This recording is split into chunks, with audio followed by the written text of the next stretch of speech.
स्वातंत्र्य दिनाचं औचित्य साधत या ठिकाणी गडकरी रंगायतांचा पडदा खऱ्या अर्थानं उघडलेला आहे। उद्घाटनानंतर लोकार्पणानंतर उपमुख्यमंत्री एकनाथ शिंदे बोलतायत।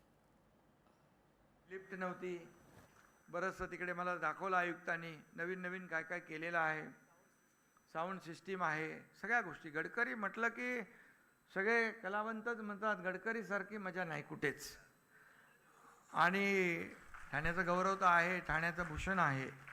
आणि म्हणून खरं म्हणजे फक्त दुरुस्ती नव्हती, अतिशय मोडकळीस आलेलं, पूर्ण मेकओव्हर केलं आपण। आणि त्यामुळे वेळ लागला। यामध्ये सर्वच लोकप्रतिनिधी, आमदार, खासदार सगळ्यांचंच योगदान, त्याचबरोबर ठाणेकरांचं मोठं योगदान जे आहे हे या नाट्यगृहाला लाभलेलं आहे। ठाणेकरांचा जीव की प्राण असं हे नाट्यगृह आहे। आणि मगाशी आपण पाहिलं की बाळासाहेबांची सभा होती आणि ते चित्रफितीमध्ये दाखवलं। सभा होती आणि त्या सभेमध्ये बाळासाहेबांनी सांगितलं काय पाहिजे ते। एका श्रोत्याने सांगितलं, त्याचं आपलं त्यांचं नाव काय, प्रकाश गुप्ते यांनी सांगितलं आम्हाला नाट्यगृह द्या आणि नाट्यगृह द्या, तुम्हाला ठाणा आम्ही देतो।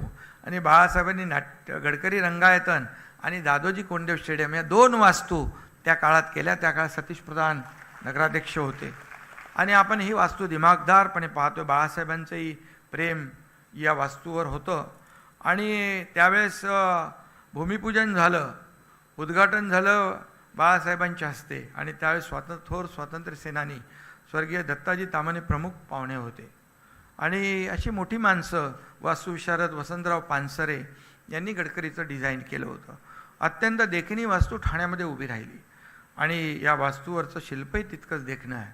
आणि म्हणून या ठिकाणी ज्या नावानं सभागृह ओळखलं जातं ते राम गणेश गडकरी आहे, शाकुंतल आणि सौभद्र लिन्हारे, अण्णासाहेब किर्लोस्कर आहेत, उजव्या बाजूला मराठी रंगभूमीचं दैवत असलेलं बाल गंधर्व आहे।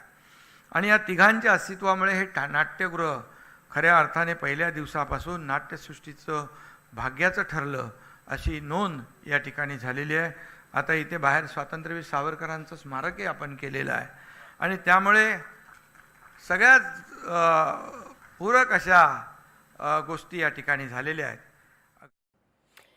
तर या ठिकाणी गडकरी रंगायतांचं उद्घाटन करत असताना उपमुख्यमंत्री एकनाथ शिंदे यांनी बाळासाहेब ठाकरे यांच्या आठवणींना उजाळा दिलेला आहे। ठाणं कसं शिवसेनेला मिळालं याविषयीची आठवण सांगितली आहे।